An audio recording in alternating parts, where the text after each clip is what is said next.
Privyet. Hello everyone. You're on the Slavic News Channel, and in this video, we'll discuss the most significant updates on the Russian-Ukrainian conflict. We have a lot of interesting updates, so let's begin. First, we're going to talk about the South Donetsk direction where the Russians continue offensive operation. As you can see, we have a lot of icons from this area, and as you can see, we have a lot of icons that show us the fire anomalies. First, let's talk about Vremivka Tactical Bridgehead. This area is under very heavy fire, which means most likely that the Russians are about to begin another wave of offensive operation in the direction of Velika Novoselovka and Vremivka Tactical Bridgehead. At least the concentration of fire tells us that there is a fire preparation before the beginning of the full-scale offensive. So let's wait a little bit. Maybe something big is going to happen in the very near future. Now let's move further. Let's talk about Prikostovka. We have another area with heavy fire anomalies. A big number of fire anomalies were discovered between the cities of Novokrenka, Prikostovka, Ugledar, and Novomaersk. As you can see in front of your screen, the satellite picture, we can clearly see the fire anomalies around these cities. Furthermore, as for Prikostovka itself, according to pro-Russian sources and pro-Ukrainian sources, the Russians began a full-scale offensive operation in the direction of the village. And as a result of the attack, the Russians managed to establish around 50% control over the settlement. And later we got additional details from pro-Ukrainian sources. First, the Ukrainians reported that the Russians attacked the village with 8 armored vehicles. But later the Ukrainians provided us additional information, and they reported that the Russians were using not 8 personal carriers, but up to 12 armored vehicles and personal carriers. And the Russians were using up to 100 soldiers of stormtroopers. So as a result of clashes, as you can see, according to different mappers, according to neutral mappers, according to pro-Ukrainian mappers, the Russians established almost complete control over the village. Telling the truth, according to different mappers, the Russians control around 60% of the village and the rest 40% either in the gray zone or in the contested area.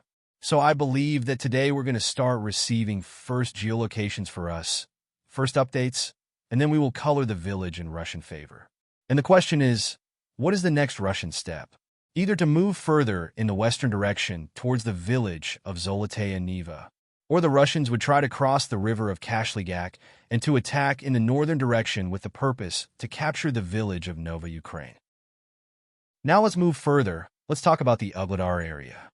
During the previous 2 nights of the local time, another fire anomalies were discovered.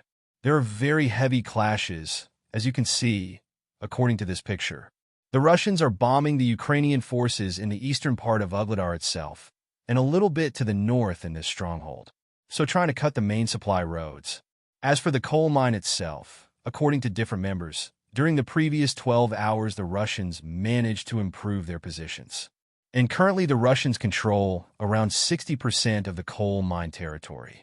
Very interesting details are coming from the village of Vadiana.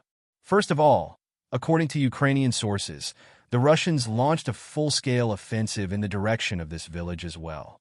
The Russians, as for the village of Vadiana, were using up to 4 personnel carriers with a known number of stormtroopers. And later the pre-Ukrainian sources colored at least 40% of the village of Vadiana as contested or as a gray zone. So most likely the Russians did enter the village. Currently they are conducting the clearing operation. So as you can see, most likely during the next 24 hours we're going to receive a significant number of updates in Russian favor. Now let's move forward and let's talk about the Kharkiv direction. We continue receiving a significant number of satellite pictures of fire anomalies. And the main fire anomalies are discovered and spotted in the area of Ostrovsky and Kharkiv. So very big fire. And another concentration of fire anomalies we can find in the northern part of the city by the name of Ukrainsk. And very heavy fire anomalies can be spotted in the western part of Mykolovka. So basically the inside direction was set on fire by the Russians as a result of offensives. Now let's talk about additional changes on the ground. According to very reliable Russian sources, as a result of clashes the Russians managed to move through the village of Galicinovka and to enter the village of Novosizilnaya 1. According to the Russians, around 50% is already in the complete Russian control. Yet we haven't received any confirmation from any of the mappers, and we haven't received any geolocation that can confirm this. But most likely today, we're going to receive additional updates. Furthermore, according to different mappers, the Russians continue moving further in the south in the direction from Donetsk, and the Russians captured additional tree lines and the fortifications towards the city of Gernich. As for Ukrainsk, yesterday the Russian attempted to attack the village, and that the Russians have already entered the north and the northeastern part of the city. But yet we haven't received anything that can confirm this. The only thing we have is the very huge and big fire anomaly in the northern part of Ukrainsk, which is most likely the area that the Russians were bombing and preparing before another assault operation. And we have some changes on the ground according to different mappers. So these three lines, this road, this part of the road, these tree lines and these fortifications were captured by the Russians as a result of clashes during the previous 12 hours. As for Seladovo direction, we start receiving a lot of updates. Most of them are coming from the village of Mykolovka. Yet we haven't received even any geolocation that confirms Russian presence and Russian control over Seladovo itself, over the eastern part or either the central part or something like this. We have some changes on the ground according to neutral mappers. And neutral mappers confirm that the Russians established complete control over the central hospital. But once again, no geolocations were provided. As for the geolocations, the Ukrainian sources continue publishing a lot of videos of clashes that have been taking place since the 28th of August till the 1st of September. In this video, we can see the Russian tank that was attacking the Ukrainian position somewhere around the 30th of August, and the Ukrainians, as a result of FPV drone attacks or anti-tank missile strikes, managed to destroy the Russian tank completely.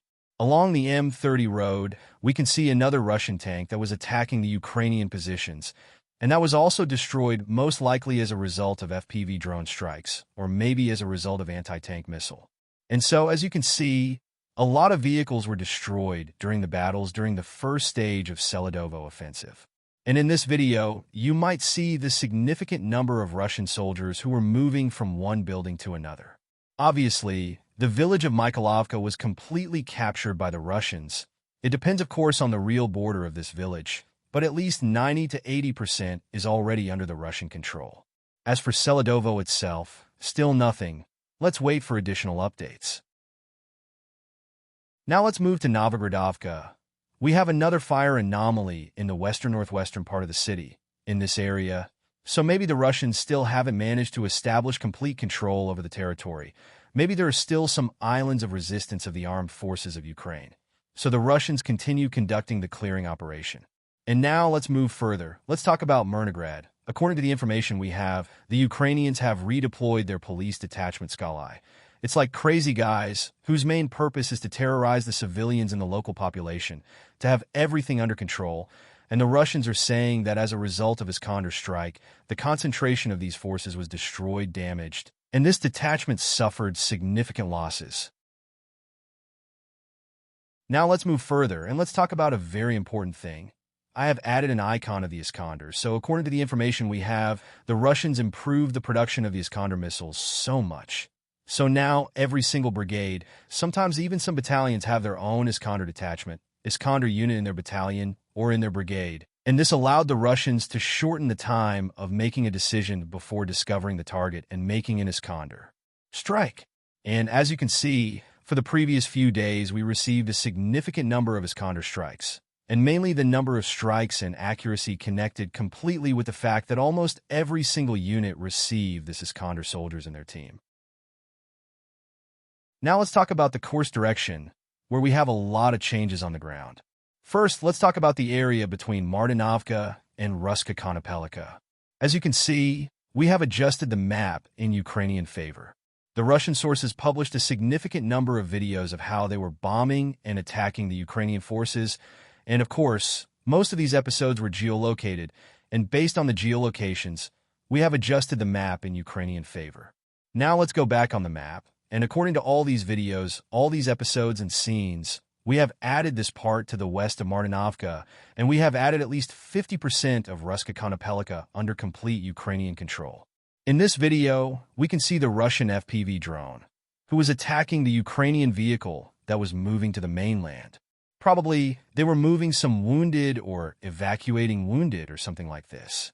This FPV drone attack took place exactly in this point. Based on this video, We have adjusted this part of Ruska Konopelka in Ukrainian favor. Now let's move further. We start receiving additional updates from the Kornivo region. This is the area where the Russians are counterattacking. In this video, we can see Russian attempts to counterattack Ukrainian positions along the railways. The Russian 2 personal carriers arrived in the area. The infantry landed, and they began clearing the forest. So this video confirms at least complete control over the railways on this one side. But on the other hand, we see that most likely there are still some presence of armored forces in Ukraine between the village of Zurovly and the railways. Ukrainian sources published a video of how they were FPV droning the Russian soldiers inside the Volgavka, which confirms additional progress of the armored force of the Russian Federation, and that they managed to restore control over additional buildings and streets in this small village. And let's move to the Republic of Belarus. According to information we have, the Belarusian forces continue concentration of their military units along the border. For now, we are not sure whether the Belarusians are planning to start any offensive, but anyway, this situation forced the Ukrainians to keep their forces on the border as well. And today we got some additional reports about the nuclear weapon. The Russians redeployed their nuclear command centers to Crimea. You remember that according to information we have, the Russians are right now working to improve their nuclear doctrine, and most likely they will improve the number of cases when they can use the nuclear weapon. And most likely for these purposes, the Russians brought the nuclear command centers to Crimea just as a part of improvements of their nuclear doctrine. Furthermore, the sources reported that the Russians are about to finish the construction of ground-launching systems also for the nuclear weapon. So, telling the truth, summarizing everything, the Russians are improving their nuclear weapon and nuclear calories massively all over the entire Russia, and they are improving their doctrine. So, it seems that the Russians are really planning to use nuclear weapon in the conflict with Ukraine, or at least they are planning to use this if Western countries cross the final red line. And we are talking about the border with Ukraine. And that's it for this update. Slavic News Channel condemn any violence in the world. Thanks for watching, and please like and subscribe.